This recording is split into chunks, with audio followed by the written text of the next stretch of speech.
салом, хабарҳои муҳими радиои озодиро аз рӯзи ҷумъа 16 май ман Хиромон Бақозода тақдим мекунам. ҳукумати Тоҷикистон барномаи 6-солаи ислоҳоти милитсияро қабул кард, ки ҳадафи он ба ҳомии воқеии мардум табдил додани ходими сохторҳои интизомӣ аст. барномаи ислоҳот дар таркиби вазорати умури дохилӣ аз имсол то соли 2020 идома мекунад ва қарор аст дар вазорат департаменти политсияи ҷиноӣ ва политсияи амнияти ҷамъиятӣ ташкил шавад. ислоҳот дар вазорати умури дохилии Тоҷикистон чанд сол пеш бо кӯмаки созмони амният ва ҳамкории Аврупо шурӯъ шуд. ҳарчанд солҳои охир сокинони Тоҷикистон ба мақомоти интизомӣ зиёдтар муроҷиат мекунанд, аммо маъмурони милиса ҳоло ҳам обрӯи зиёде дар миёни мардум надоранд. дар ҳар як ҷо меқатам гуфти гапҳо ҳуқуқи маро поймол мекунам, хай ман бо онҳо гап мезанам, гуфти гапҳо фикри худро баён мекунам, лекин чора онҳо мегӯянд мо мебарем адел ихалӣ мекунем, мухалӣ мекунем, ки ҳоли ман ягон гуноҳ, ягон ҷиноят накардам. ба фикри шахсии ман агар дар кори милиса камбудӣ намебуд, давлат ислоҳот намегузард. дар як таҳқиқоти Созмони Милали Муттаҳид дар Тоҷикистон соли 2010 тақрибан 90% мардум гуфтанд, ки маъмурони милиса дар кишвар софдил нестанд ва ришва мегиранд. бино ба арзиёбии мукаммал имсол кишоварзони Тоҷикистон тақрибан 790 000 тонна гандум ҷамъ меоранд, ки назар ба соли гузашта 5% зиёдтар аст.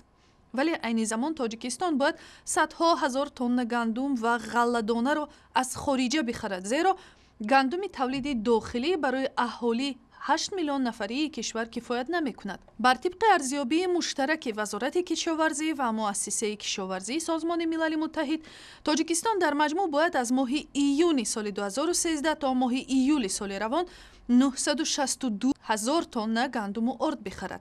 дар ин арзиёбӣ, ки рӯзи 16 май нашр шуд, омадааст қимати орд дар 3 моҳи охири соли гузашта дар Тоҷикистон тақрибан 10% поин омадааст.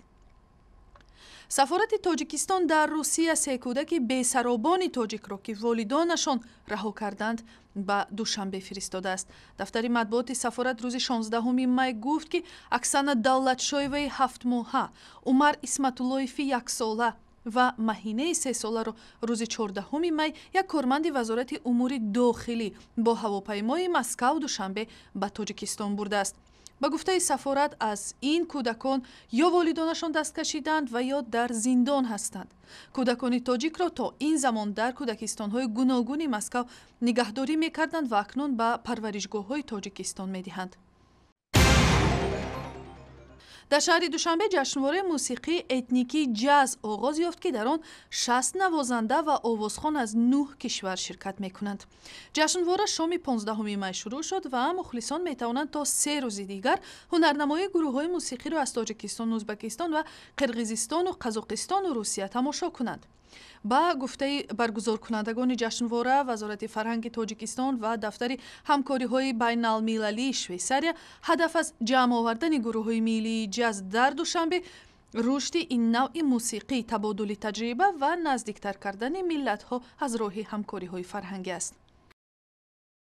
масъулони боғи ботаникӣ, як маҳалли зебои сайругашт дар пойтахти Тоҷикистон, барои ҷалби муштариёни бештар роҳҳои ғайримуқаррариро пеш гирифтанд. дар ин боғ ба дарахтон номҳои мухталиф аз ҷумла дарахти қувватдиҳанда ва ё дарахти бахт ном ниҳоданд ва гоҳ-гоҳ ҷавонони хаста ва ё дар ҷустуҷӯи бахт ба ин дарахтон рӯ меоранд. ҳар субҳ варзишгаро омада дар назди ин дарахтро ба оғӯш гирифта аз ин дарахт қувват мегиранд. ва барои тамошои шакли муфассали ин наворҳо ба сайти интернетии Радиои Озодӣ, шабакаҳои иҷтимоӣ Facebook, Twitter, YouTube ва замимаи Радиои Озодӣ барои телефони ҳамроҳи худ муроҷиат кунед.